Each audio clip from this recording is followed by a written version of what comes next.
রুমিন ফারহানা আপা আছে, মন্ত্রী পটলের মেয়ে আছে ফারজানা।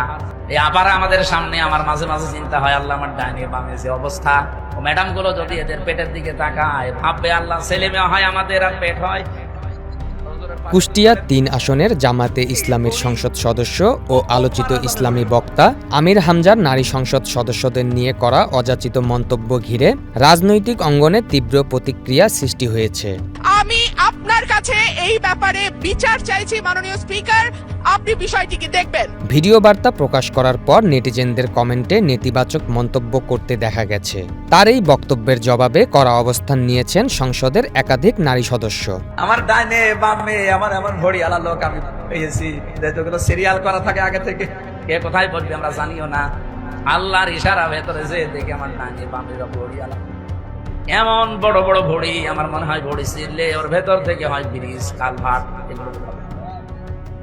সম্প্রতি সামাজিক যোগাযোগ মাধ্যমে ভাইরাল হওয়া ওয়াজের মাহফিলে দেয়া বক্তব্যের এক পর্যায়ে পুরুষ এমপিদের বড় পেট নিয়ে হাস্যরসাত্মক কথা বলেছিলেন।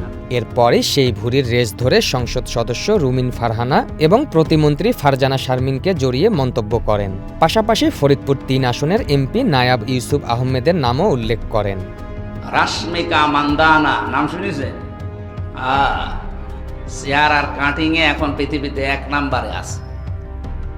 এই মহিলার দিকে একটু আল্লাহর নাম নিয়ে তাকাবে, দেখেন তো কি সুন্দর করে আল্লাহ তারে বানিয়েছে।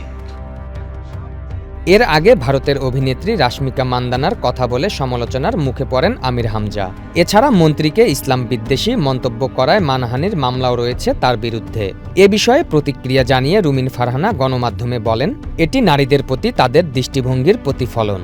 অন্যদিকে নারী ও শিশু বিষয়ক প্রতিমন্ত্রী ফারজানা শারমিন আইনি ব্যবস্থা নেওয়া হবে কিনা গণমাধ্যমের এমন প্রশ্নে তিনি বলেন, এই মুহূর্তে এমন একজন অশালীন ব্যক্তির জবাব দেওয়ার চেয়ে আমার আরও গুরুত্বপূর্ণ কাজ আছে।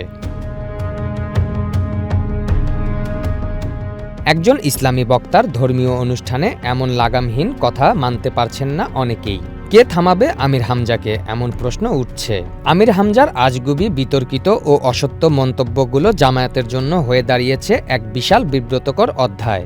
যদিও এখন পর্যন্ত আমির হামজার বিরুদ্ধে সাংগঠনিক কোনো পদক্ষেপ নেয়নি জামাতে ইসলামী, তবে আমির হামজার বিরুদ্ধে জামায়াতের সাংগঠনিক ব্যবস্থা নেওয়া উচিত বলেও মনে করেন সচেতন রাজনীতিবিদরা। পারভেজ মোশাররফ, বৈশাখী সংবাদ।